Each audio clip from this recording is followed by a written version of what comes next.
Party में भी ये हाई कमांड विजिबल है, इनकी पार्टी में इनविजिबल है, आपकी पार्टी में विजिबल है। पता है अखिलेश यादव हाई कमांड है।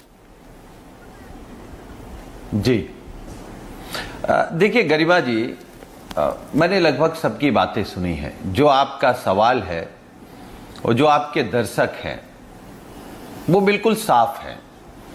आप कह रहे हैं कि हर पार्टी में हाई कमान होता है, स्वाभाविक है हाई कमान होता है, और हमारी पार्टी समाजवादी पार्टी के जो हाई कमान है वो हमारे राष्ट्रीय अध्यक्ष माननीय अखिलेश यादव जी हैं।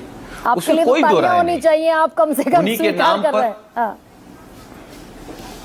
नहीं, वो स्वीकार इसलिए कर रहे हैं कि लोकतंत्र में जो सच है उसको स्वीकार कर लेना चाहिए। आप यही उम्मीद भारतीय जनता पार्टी से कर रही हैं।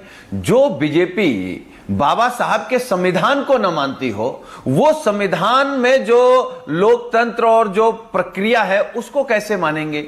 हां, भारतीय जनता पार्टी के लोग ये कह सकते हैं कि भाई ये तो परिवार की पार्टी है, यही प्रचार करते हैं ना आप, ये परिवार की पार्टी है, ये क्षेत्रीय पार्टी है।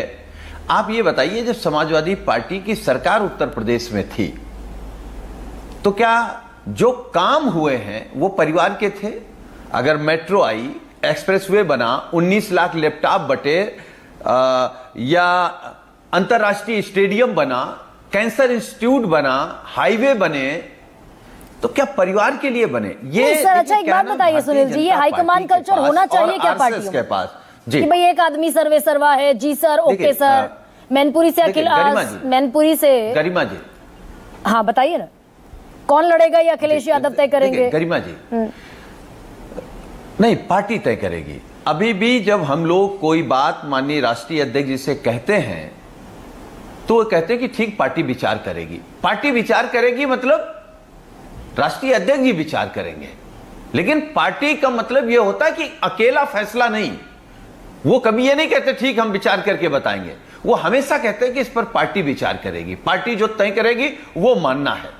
एक और दूसरी बात क्या है, देखिए इस बात में किसी को अच्छा लग सकता है, किसी को बुरा लग सकता है। दल किसी का भी हो, जिसके नाम पर वोट मिलता है, जो मास लीडर होता है, वही देर सवेर जाकर के हाई कमान कहलाता है। नहीं, लेकिन अगर ये इतना अच्छा शब्द होता सुनील जी, अगर ये लोकतांत्रिक शब्द होता, एक्सेप्टेबल शब्द होता, तो पार्टी अपने संविधान में इसको लागू करती। किसी पार्टी के लिखित संविधान में हाईकमान जैसा कोई शब्द नहीं।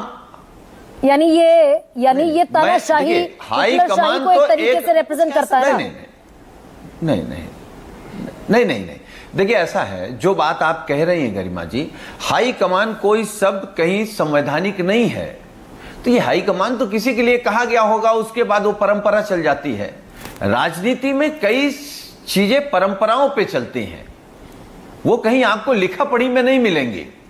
जो आप सवाल कांग्रेस के लिए कर रही थी, जो आप आरएसएस के लिए कर रही, जो बीजेपी के लिए कर रही, जो समाजवादी पार्टी के लिए कर रही, वो अलग की बात है कि वो लोग नहीं मान रहे हैं। हम स्वीकार कर रहे हैं कि हमारा हाई कमान कौन है, हमारा राष्ट्रीय अध्यक्ष कौन है, हमारा मास लीडर कौन है, हमारा नेता कौन है, किसके नेतृत्व में हम काम कर रहे हैं, हमारा विजन बिल्कुल क्लियर है। लेकिन जो लोग हमको जातिवादी या परिवारवादी बताते हैं, अगर मैं बहुत विनम्रता से ये पूछूं कि भाई आरएसएस आपका मुख्य संगठन है, भारतीय जनता पार्टी आरएसएस का राजनीतिक एक विंग है, एक संगठन है आरएसएस का, तो असली पार्टी कौन है? असली पार्टी तो आरएसएस हुई। तो आप बताइए, आरएसएस में अब तक जब से आरएसएस का गठन हुआ, कौन कौन लोग प्रमुख बने हैं? अगर मैं गरिमा जी आपके कार्यक्रम में यह कहूं कि आरएसएस के लोग के पास दो चेहरे, एक तो कहते हैं हम सामाजिक और सांस्कृतिक कार्यक्रम कर रहे हैं, यह शुद्ध जातिवादी संगठन है। केवल एक या दो बिरादरियों के लोग इसको चला रहे हैं। हालांकि हम समाजवादी लोग हैं, जाति पर हम भरोसा नहीं रखते, जाति पर बात नहीं करनी चाहिए कि हम कौन होते हैं फैसले लेने वाले। वो स्वसक्षम है, बुद्धिमान है, खुद फैसले ले। अच्छा आशुतोष जी, इसको कंक्लूड कीजिए ना। ये इनविजिबल और विजिबल का जो हाई कमांड का खेल चल रहा है, भाई कह क्यों नहीं देता हर कोई आकर कि हाँ भाई हमारे फैसले लेते हैं हमारे हाई कमान? देखिए, मैं इसके दो उदाहरण देना चाहता हूं। मुझे चाहिए, आती हूं सर। मैं दो उदाहरण आपके सामने रखना चाहता हूं। आजादी के पहले महात्मा गांधी तो साफ तौर पर कहते हैं कि मैं आंदोलन का डिक्टेटर हूं। उनका जब तक मुझे आप लोगों ने नेता माना है तब तक मेरी राय अंतिम राय होगी। अगर जिस दिन आप मुझे नेता नहीं मानेंगे उस दिन आप अपने हिसाब से चलाएं। हाँ।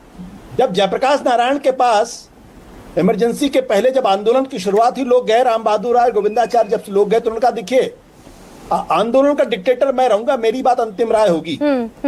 तो मुझे नहीं लगता इसमें कोई गड़बड़ वाली बात है। अगर मानते क्यों नहीं फिर लोग? ये ढकोसला, ये पाखंड है। हाँ। ये पाखंड है, विशुद्ध तौर पर पाखंड है।